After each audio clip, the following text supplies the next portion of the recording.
I would first wish to express my deepest gratitude to the Shri Guruji Centenary Celebration Committee for inviting me to participate in today's seminar on national security. I consider it a huge privilege to be in your midst today. Shri Sridharan ji, Shri Murli ji, and distinguished members of the audience. I have been asked to speak upon intellectual terrorism. I will modify it slightly and speak on intellectual subversion, of which intellectual terrorism is one important dimension. When we say intellectual subversion, who are we holding guilty of intellectual subversion in this country? I, for one, hold academia, the media, and the intellectual elite, those that have been educated in the English medium schools and institutions of higher learning. These are the three broad categories of people who I hold guilty of intellectual subversion in this country.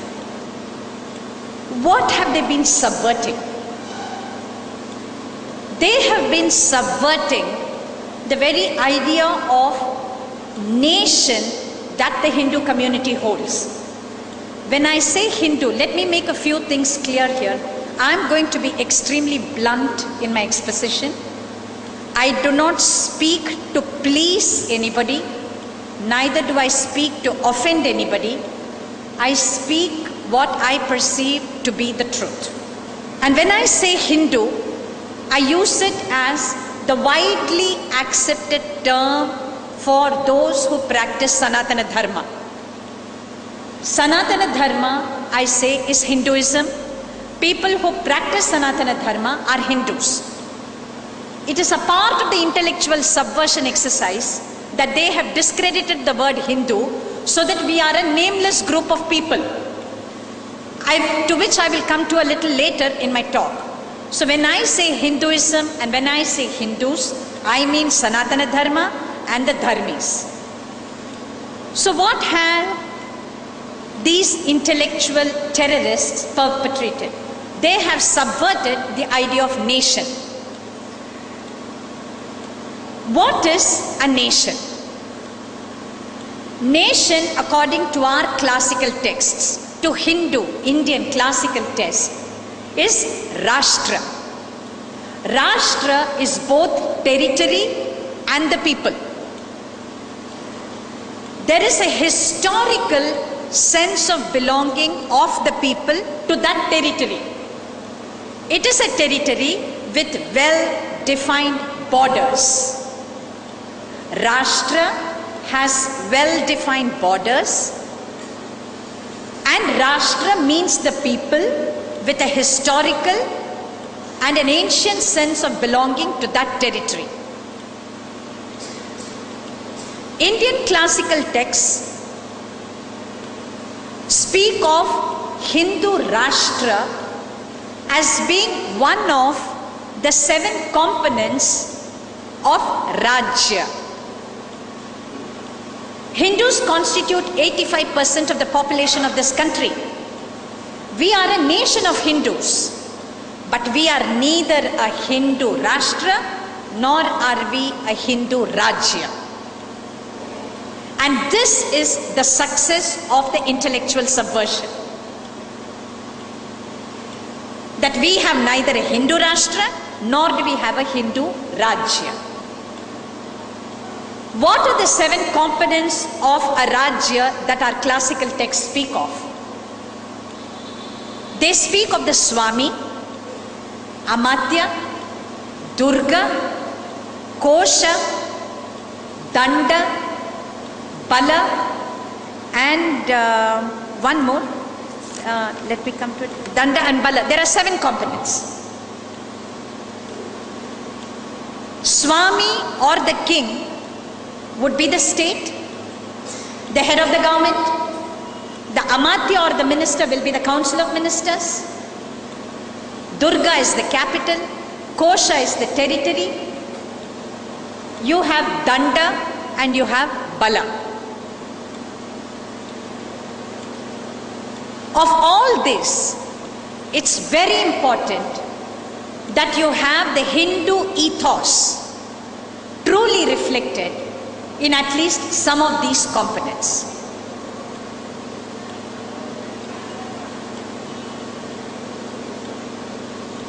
It is the success of intellectual subversion in this country that a person who attempts to be the Swami is a Roman Catholic, European, who has neither a historical sense of belonging to this territory nor an understanding of what this Rashtra is all about. It is to the success of intellectual subversion in this country that you have a council of ministers who actively propagate and perpetuate the politics of minoritism in various spheres of national public life. If Danda can be construed in modern terms to be the law and the judiciary, you have a constitution and you have a judiciary which is actively hostile to the Hindu community. Let me take this step by step.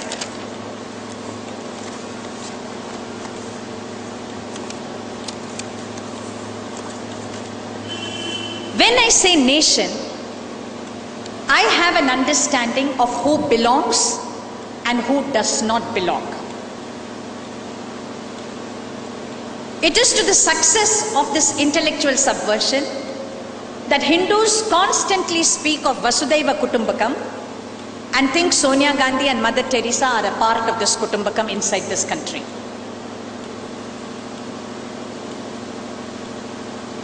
When we have a distinct sense of us and them, we must have a sense of who is a Hindu. The them is who is a non-Hindu. If we have a sense of us and them, there is a sense of Indian Hindus.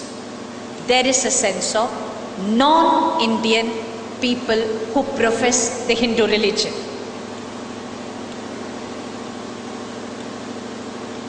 Kautilya's Arthashastra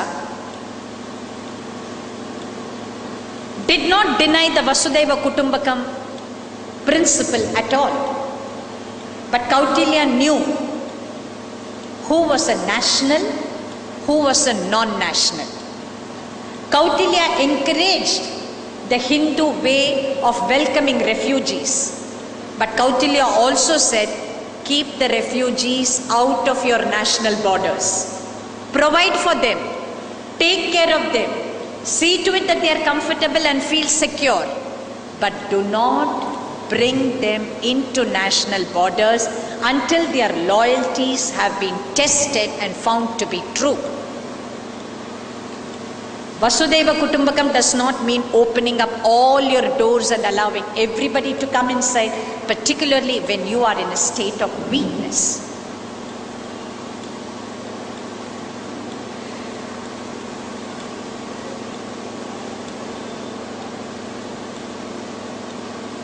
Let us take academia first. What are the falsehoods that they have propagated to subvert the very idea of a nation? They have, I think, done two things.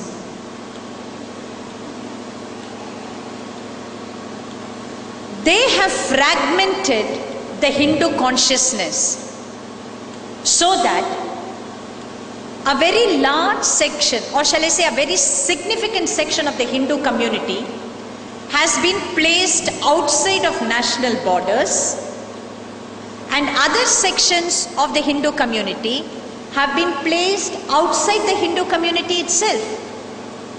By propagating the theory of the Aryan invasion, Indian academia, dominated by the Marxists, have successfully placed a significant section of the Hindu community outside national borders. And this is not something peculiar to India. This Aryan invasion theory was a colonial construct.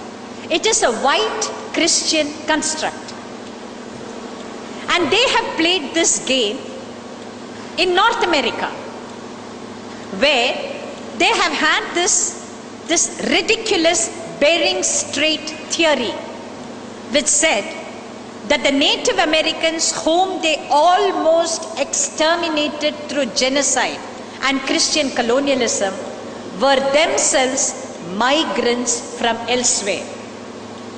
That is to say, they propagated the Aryan invasion theory here because the intellectuals among the Hindu elite who were in the forefront of resisting colonial invasion, the colonial administrators turned the argument back at them saying, you yourselves have come from outside, we have come a little more recently. To justify the genocide of the Native Americans, the white colonial research which came out of Harvard and Smithsonian placed the Native American population outside of the North American continent, and they said, you people came here several centuries ago, maybe, but you are as much migrants as we are. There is no such thing as a Native American population. You are a migrant, we are a latter-day migrant. Udayan Namboodiriji in the previous session said, how could EMS Namboodiripad have gone running to the Soviet ambassador when his homeland or motherland or the Matrubhumi was being attacked? You must understand, Islam, Christianity and communism, which was a virulent reaction to Christian capitalism, none of the three ideologies or philosophies subscribe to the concept of homeland, motherland or Matrubhumi. These are aggressive, conquering ideologies. They believe all territories are open for conquest. It is only the Hindus and Jews who are born into their faiths on a territory which they call their own, who have the concept of Matrubhumi, who have a concept of homeland. The other three ideologies or philosophies do not subscribe to home. So by placing a significant section of the Hindu community outside national borders and by declaring that Dalits and tribals are not part of the Hindu community, the academia, Indian Marxist academia, has fragmented the Hindu consciousness. This was success number one. They have propagated the untruth that the Indian civilization has always been pluralist. This concept of pluralism, please understand, is a Western colonial Christian concept. Christianity also spread by the sword. Today, the developed Western nations may have succeeded in branding Islam a terrorist religion and the Western Christian, white Christian nations as the defenders against terrorism, but let's not forget, Christianity also spread by the sword. It was also intolerant. With the advent of democracy, which is also a Christian construct, when political Christianity had to accommodate people of other ways of